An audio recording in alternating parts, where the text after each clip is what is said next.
There's the live sign, so we must be live. Great. Okay, so I have this week the CSS3 transitions without custom library. And as I was looking to see exactly what that meant, the interesting thing is when I typed that in Google, a whole bunch of previous semester students' things came up, which was actually kind of interesting looking through some of them, and some of them have YouTube videos. Anyhow, so what it appears is that this is using the CSS without JavaScript. And so if that's wrong, then that's what I did.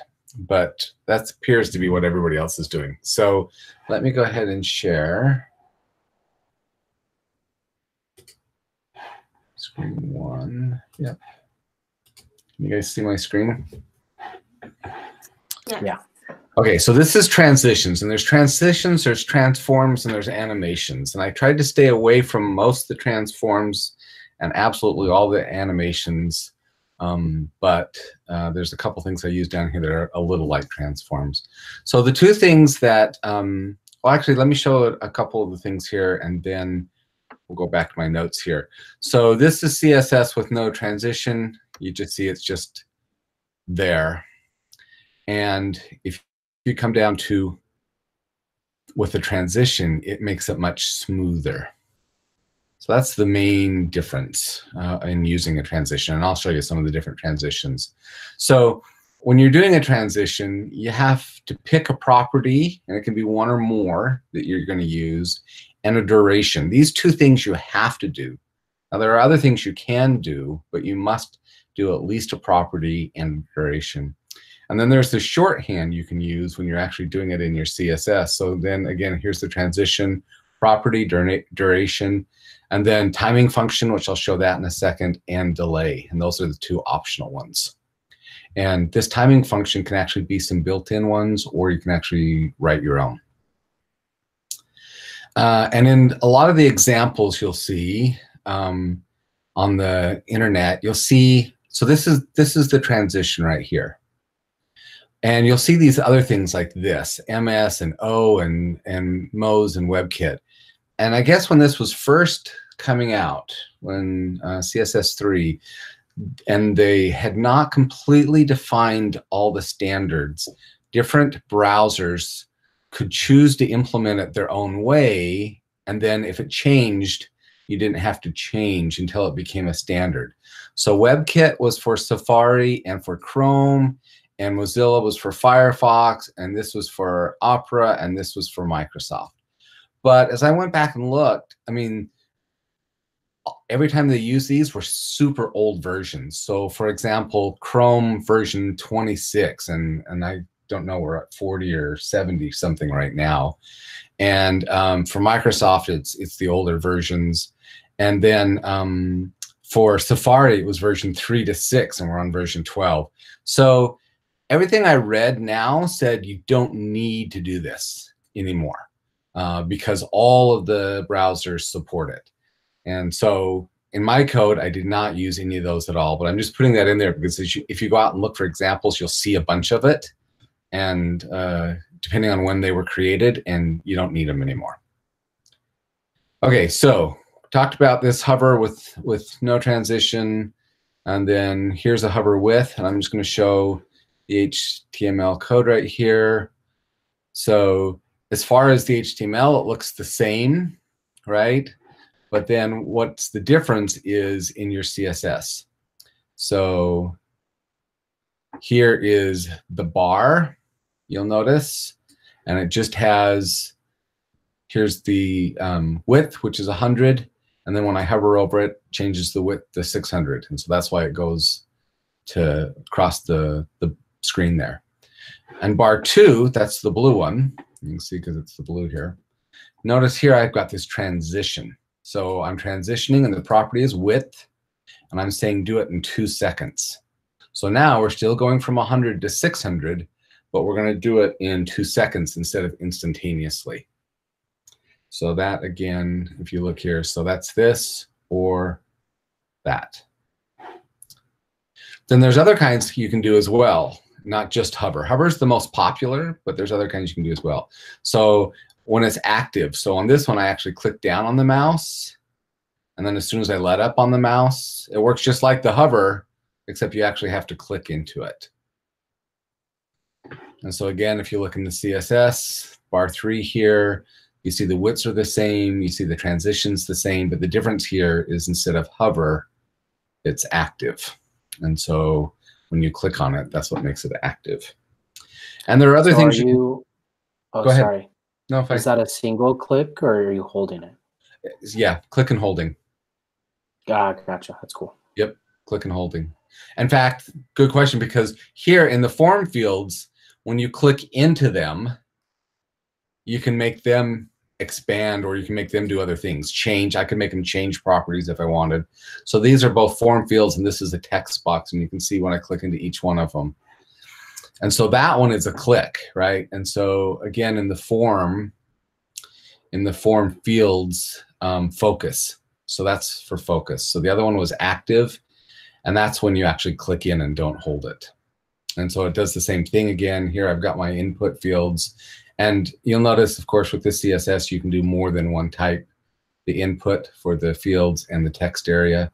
But when I set the focus, then it's going to do this transition.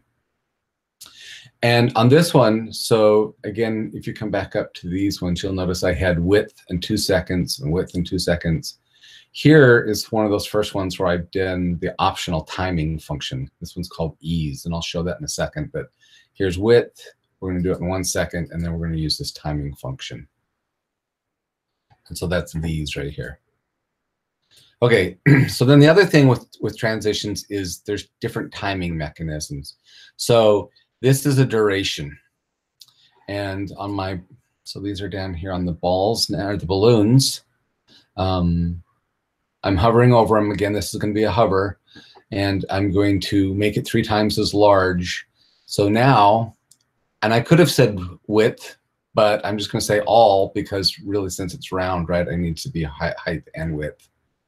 And I'm going to do one for 1 second. One's going to take 2 seconds to do it, and one of them is going to take 4 seconds. So when I come back over here and hover, you can see that, and I take it off. So the first one completes in 1 second, and then that one takes 2 seconds, and then that one's still growing. So that's just a little more of a transition. So then on these balls I have down here, the circles, you saw when I was using ease up there, there's actually several of these that are built in. And I didn't do a custom one, but you could do a custom one here.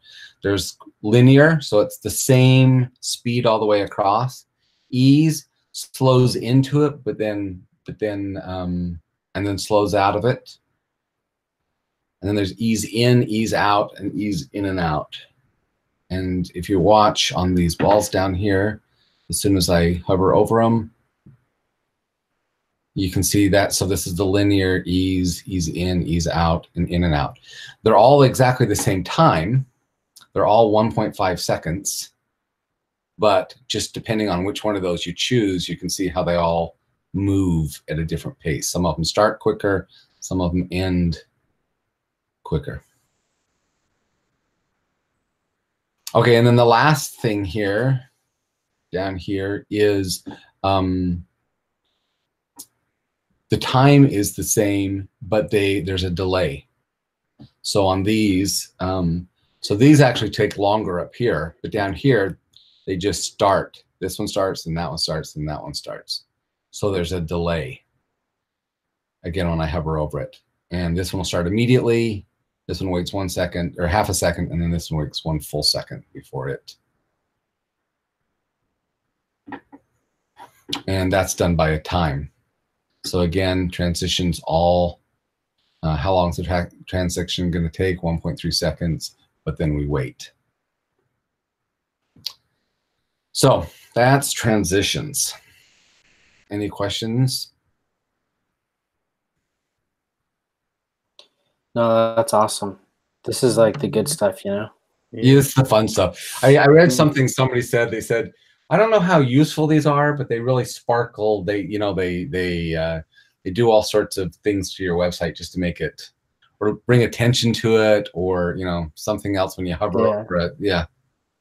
Yeah, that's If we cool. could So go that back last in time one, to the 90s, we'd be way ahead of the game now. I'm sorry, what was that, Alex? If we were in the 90s, we'd be way ahead of the game now. We could do like a credit card sliding across the screen. Yeah. Yeah. Yeah, there's one of them I was looking. Somebody did a stoplight. They did different green, yellow, red, and then there's a little car that did that. It actually moved across the screen. Well, that's cool. So, but yeah, that's transitions. And again, it's all in CSS. Everything's in the CSS. There's no JavaScript at all, and there's really no HTML. It's pretty. I mean, it's standard. It's just, and you can do them, by the way, by both class or by ID, because again, it's standard CSS. So if I'd wanted these to have been by ID instead of class, I'd have, put the pound sign in front of them and done it by class. That's all just standard. So I was working on the, well, it was a couple weeks ago. We did one that was similar with transitions and animations, but had to do with JavaScript. But with JavaScript, right? And so I ended up, like, I have a lot of the same stuff in CSS, but I have JavaScript triggering it. And now I'm wondering if I basically did this one instead, and if I should have done something else for that. But I can't remember who did that one. I think that was me. Was that you? Yeah, it was me. I used a loop, just like a JavaScript loop, to just go through like the pixels, right? So I just iterated through pixels. That's like all I could really think of to incorporate JavaScript. I'll look up I'll pull up my file real quick and see if I can remember anything. I found. Let me see if I can find real quick.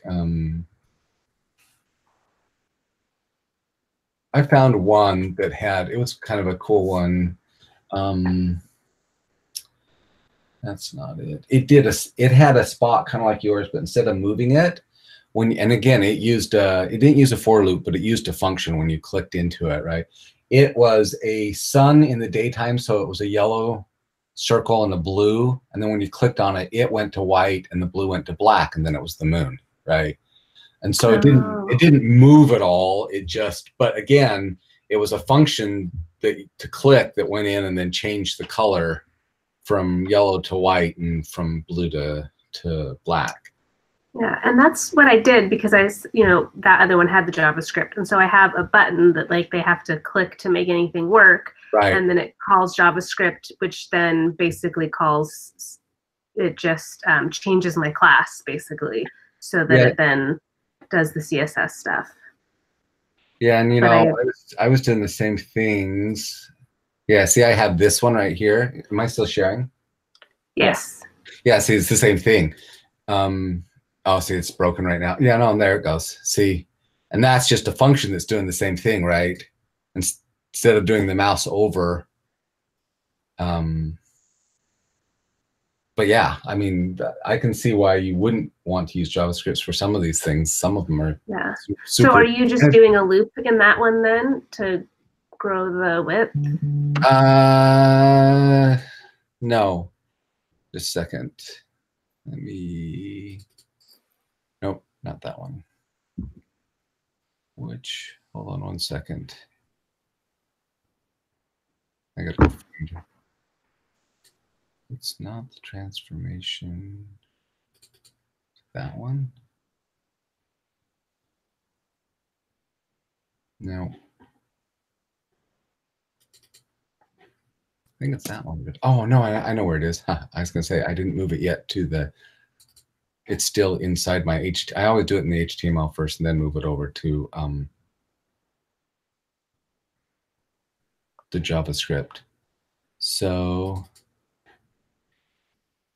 yeah, here's the grow button.